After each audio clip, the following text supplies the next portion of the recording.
नमस्कार दोस्तों,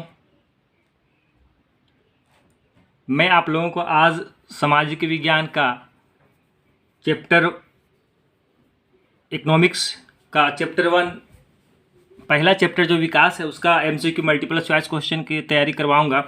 और मैट्रिक परीक्षार्थी जो इस बार परीक्षा दे रहे हैं ध्यान दें कि आप लोगों का प्रैक्टिकल विद्यालय में शुरू हो गया है। 7-8 तारीख से प्रारंभ हो जाएगा।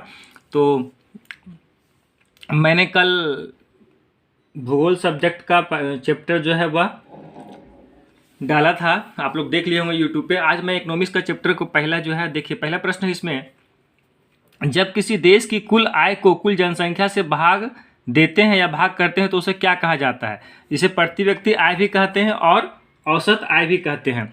या तो फिर इस प्रकार से पूछ सकता है कि प्रति व्यक्ति आय किसे कहते हैं या औसत आय किसे कहते हैं। तो जब किसी देश की कुल आय को कुल जनसंख्या से भाग देते हैं तो उसे प्रति व्यक्ति आय कहते हैं या औसत आय भी कहते हैं। अब है वर्ल्ड बैंक यानी कि विकास बैंक, जिसका पूरा नाम है अंतर्राष्ट्रीय पुनर्निर्माण एवं विकास बैंक के अनुसार 2004 ईस्वी में भारतवर्ष में प्रति व्यक्ति आय क्या थी। तो $620 से कम थी, $620 से कम थी। प्रश्न तीसरा है, सामान्यतः किसी देश का विकास किस आधार पर निर्धारित किया जा सकता है। तो किसी देश का विकास जो है वह प्रति व्यक्ति आय पर निर्धारित किया जा सकता है। ऐसे तो बहुतों पर निर्धारित किया जाता है, जैसे शिशु मृत्यु दर, उसका साक्षरता दर, प्रति व्यक्ति आय। लेकिन पूछेगा सामान्यतः किसी देश का विकास किस आधार पर निर्धारित किया जा सकता है, तो प्रति व्यक्ति आय पर। अब देखिए प्रश्न संख्या 4 है, विश्व बैंक के 2006 के विकास रिपोर्ट के अनुसार समृद्ध देश का मापदंड क्या था। तो विश्व बैंक ने जो 2006 में रिपोर्ट जारी किया था उसका मापदंड था कि जिस देश की प्रति व्यक्ति आय 4,53,000 रुपया से या प्रतिवर्ष हो या इससे अधिक हो तो उसको क्या कहेंगे, समृद्ध देश कहेंगे। और जिस देश की आय 37,000 रुपया प्रतिवर्ष हो या उससे कम हो तो उसे निम्न वाला आय देश कहेंगे। क्या कहेंगे, निम्न आय वाला। देखिए दूसरा भी प्रश्न पूछ सकता है कि विश्व बैंक 2006 के विकास रिपोर्ट के अनुसार निम्न देश का मापदंड क्या था। तो जिस देश की सालाना आय 37,000 रुपया या इससे कम हो तो उसे निम्न आय वाला देश कहा गया। अब है कि 5वां नंबर प्रश्न, भारत की प्रति व्यक्ति आय सालाना 2004 में कितनी थी। तो भारत की जो सालाना आय 2004 में वह 28,000 रुपया प्रति वर्ष था। एक साल में कितना था, 28,000 रुपया था। तो अभी हम लोग परिभाषा में मापदंड जो वर्ल्ड बैंक का क्या था कि जो 37,000 सालाना जिस देश की प्रति व्यक्ति आय उससे कम हो तो वो निम्न आय वाला देश कहलाएगा। तो इसका मतलब 2004 ईस्वी में भारत क्या था, निम्न आय वाला देश था। ठीक है दोस्तों। अब है 6ठा नंबर प्रश्न, किसी वर्ष में पैदा हुए 1000 जीवित बच्चों में से 1 वर्ष की आयु से पहले मर जाने वाले बच्चों का अनुपात क्या कहलाता है, शिशु मृत्यु दर कहलाता है। ठीक है दोस्तों। अब 7वां नंबर प्रश्न है, HDI का क्या अर्थ है। HDI का अर्थ होता है मानव विकास सूचकांक। 8वां नंबर प्रश्न है, भूमिगत जल किस प्रकार का संसाधन है। भूमिगत जल जो है नवीकरणीय संसाधन है। इसका मतलब है कि अगर एक बार वैसे संसाधन जिसकी एक बार पूर्ति करने के बाद भी प्रकृति द्वारा पुनः उसकी पूर्ति की जाती है उसे नवीकरणीय संसाधन कहते हैं। तो भूमिगत जल जो है वह नवीकरणीय संसाधन है। और वैसे संसाधन जो वर्षों से प्रयोग करने के बाद समाप्त हो जाता है वो किस प्रकार का संसाधन कहलाता है, वो गैर नवीकरणीय संसाधन कहलाता है। 10वां नंबर का प्रश्न है, जमीन से जो कच्चा तेल निकलता है वो किस प्रकार का संसाधन है। तो गैर नवीकरणीय संसाधन। देखिए यहाँ पे आप लोगों का जो NCERT का पुस्तक में दिया है मैं उसी से तैयारी आप लोगों को करवा रहा हूँ, उसी से जो 1 नंबर का ऑब्जेक्टिव प्रश्न मैं खोज के निकाला हूँ।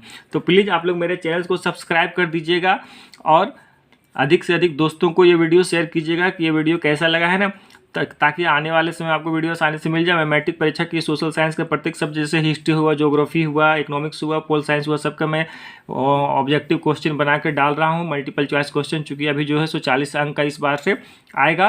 तो इसमें विकास का जो चैप्टर था इसमें बहुत ज़्यादा ऑब्जेक्टिव प्रश्न नहीं बना है। मैं अब कल जो है मैं दूसरा चैप्टर का मल्टीपल चॉइस क्वेश्चन का अपलोड कर दूंगा, ताकि जो है आप लोग अगर सब्सक्राइब कर लीजिएगा तो आसानी से आपको ये वीडियो आपके पास पहुँच जाएगा। ठीक है दोस्तों, नमस्कार। अब देखिए ये जो है प्रश्न पहला, इसमें से एक और एक इकोनॉमिक्स का जो चैप्टर से प्रश्न है कि सामान्यतः किसी देश का विकास किस आधार पर निर्धारित किया जा सकता है।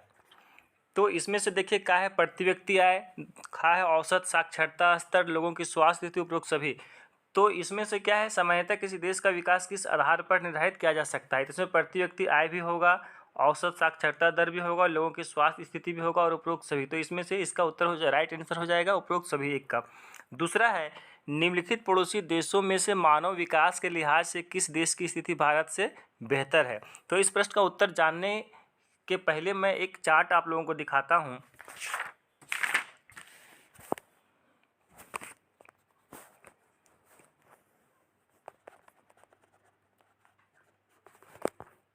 ये देखिए चार्ट है ना। देखिए तालिका 1.6 वर्ष 2004 के लिए भारत और उसके पड़ोसी देशों के कुछ आंकड़े। देखिए श्रीलंका हर क्षेत्र में आगे है, प्रति व्यक्ति आय में भी भारत से है ज़्यादा, जन्म के समय संभावित आयु के में भी ज़्यादा है, साक्षरता दर में भी आगे है, 3 स्तरों के लिए सकल नामांकन अनुपात में भी आई है और विश्व में मानव विकास सूचकांक HDI में भी आगे है। तो इसीलिए इस प्रश्न का उत्तर हो जाएगा श्रीलंका। ठीक है, इसमें क्या कह रहा है, निम्नलिखित पड़ोसी देशों में से मानव विकास के लिहाज से किस देश की स्थिति भारत से बेहतर है। तो सही उत्तर हो जाएगा खा, श्रीलंका, है ना। श्रीलंका की स्थिति मानव विकास के लिहाज से भारत से बेहतर है। अब 3 नंबर का प्रश्न है, मान लीजिए कि एक देश में 4 परिवार है, इन परिवारों की प्रति व्यक्ति आय 5,000 रुपये है। अगर 3 परिवारों की आय क्रमशः 4,000, 7,000 और 3,000 रुपये, तो चौथे परिवार की आय क्या है। तो हम लोग जानते हैं कि प्रति व्यक्ति आय कैसे निकालते हैं, किसी देश की कुल आय को कुल जनसंख्या से भाग देते हैं। तो यहाँ पे कितना परिवार है, 4 परिवार है। तो 4 परिवार को मान लीजिए कि प्रति व्यक्ति है 5,000 रुपया है, तो 5,000 को हम 4 से गुना करेंगे तो कितना हो जाता है, 20,000 रुपया हो जाता है। तो 20,000 में यहाँ पे 4 और 7 कितना हो जाएगा, 7 और 3 10 और 4 14,000 हो जाएगा। तो 20,000 में और 14,000 माइनस करेंगे तो 6,000 हो जाएगा। तो इसका सही उत्तर हो जाएगा घा, 6,000 रुपये। ठीक है दोस्तों।